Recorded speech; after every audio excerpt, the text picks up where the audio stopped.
Sweet. Vlog number infinite. I'm doing this vlog from the toilet of a hostel called High Hostel, somewhere in Victoria, and I tried looking around finding a room to do this privately, but there isn't any, so I'm using the toilet.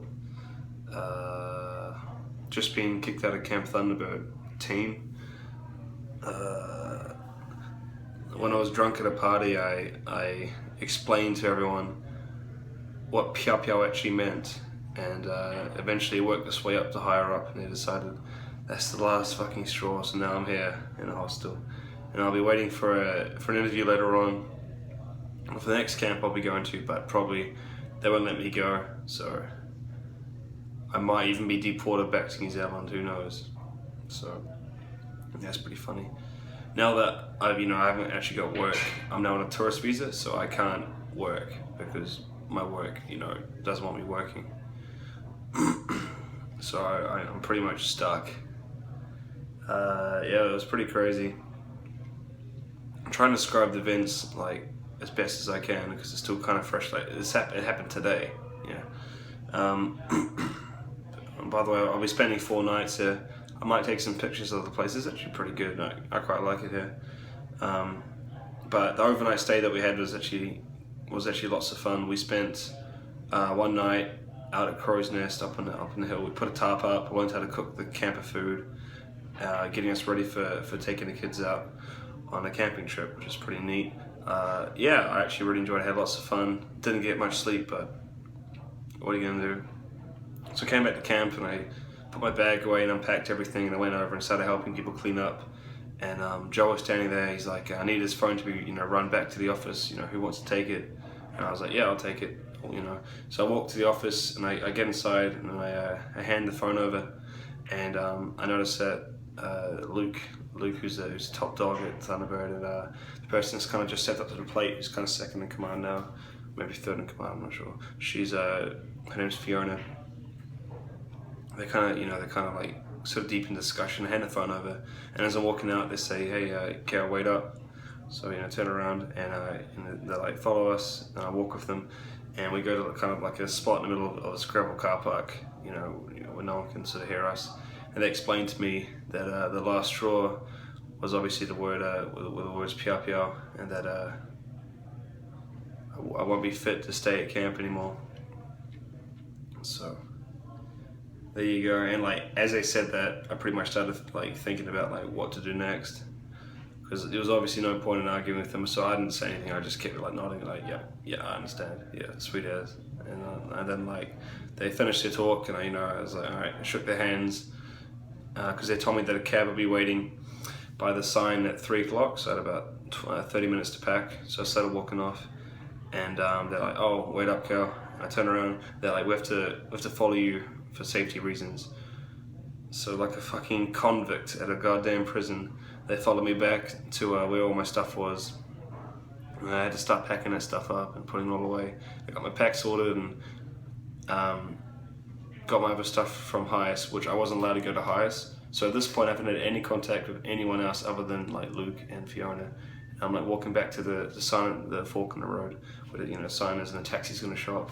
And they got the gappers to run the rest of my phone and my chargers and stuff to me.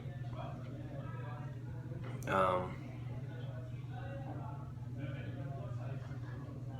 was just thinking now, what have I actually left on campgrounds? And I can't really think of anything.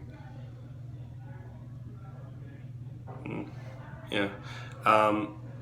Yeah. So the gappers come around the corner and they're walking towards me, and I can see it's been a bit emotional for them, and they come over and I give them all a hug.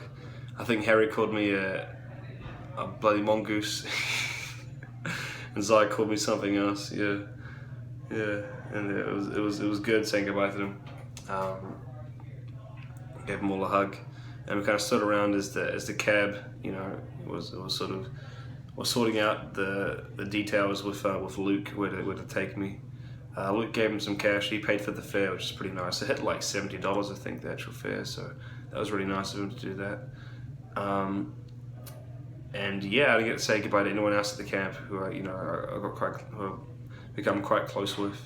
I was sort of just taken out of there. So, oh, that's right. While I was waiting for the cab, and before the gappers actually showed up with my charger and shit, I'm just waiting there with my pack, and it's just me, Luke, and Fiona.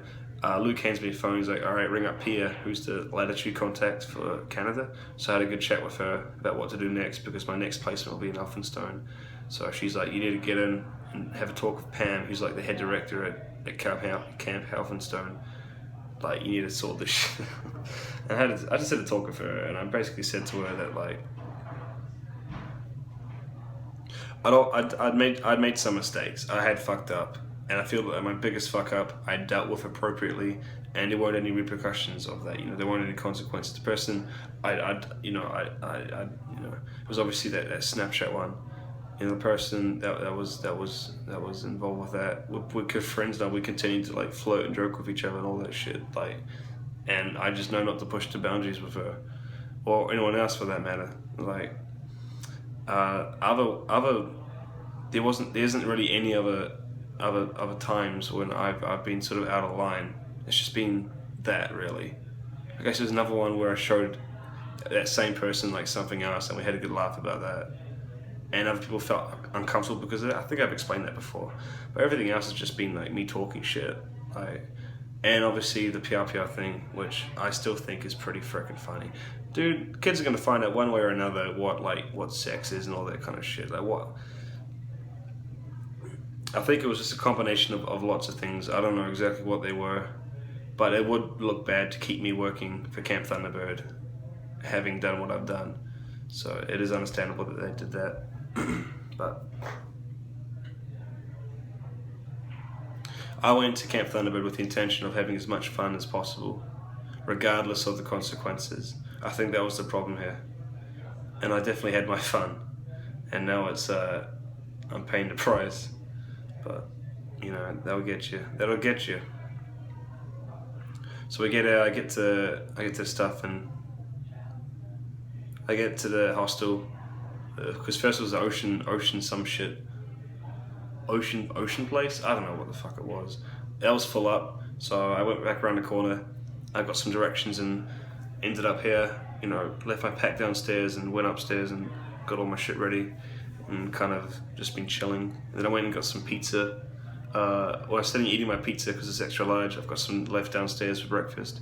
There was a guy with, I think it was a little bit Down syndrome, eating his pizza over in the corner.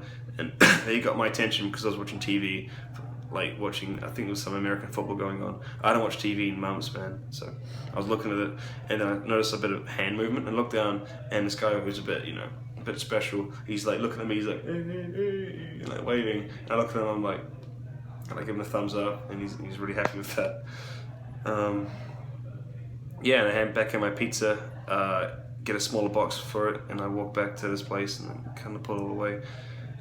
Just had a pretty, I rang, yeah, because Alice was sending me Snapchats, so I presumed that she was at home. So I gave her a FaceTime and like told her the news, and she was like at school, and I think some of her friends heard, but that was a bit annoying. But she was like, "What the fuck?" She's like, she's calmed down now though, but she's at home now, and I had a chat with like mum as well. Let's just say mum called me a lot of names, you know, one of them being an idiot. It's true, it was pretty fucking dumb of me, but it's gonna make for a good story. I don't know if it's worth it or not. I'm already missing the cunts, because tomorrow's gonna be Canada Day, Friday, so they'll all be getting off anyway and coming downtown. So I'll be seeing a lot of them. It's definitely the gappers. So we'll see how we go. I've got, as I said, like the rest of the 4 nights here until Monday. Today being Thursday, the 30th. So just be chilling until then. Yeah.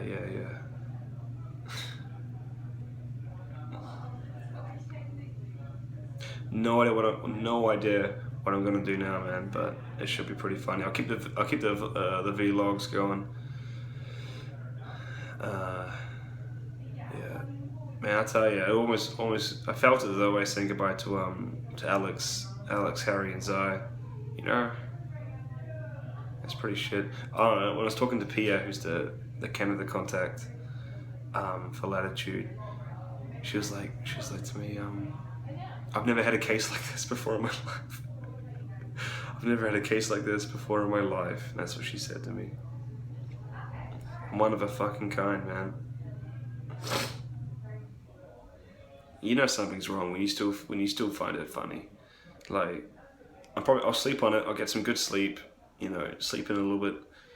See how I'm feeling in the morning. I'll probably feel very sorry and probably even a bit sad, to be completely honest. But there's no way I can go back. They've obviously made the decision. I'm not gonna fucking grovel, am I? There'd be no point.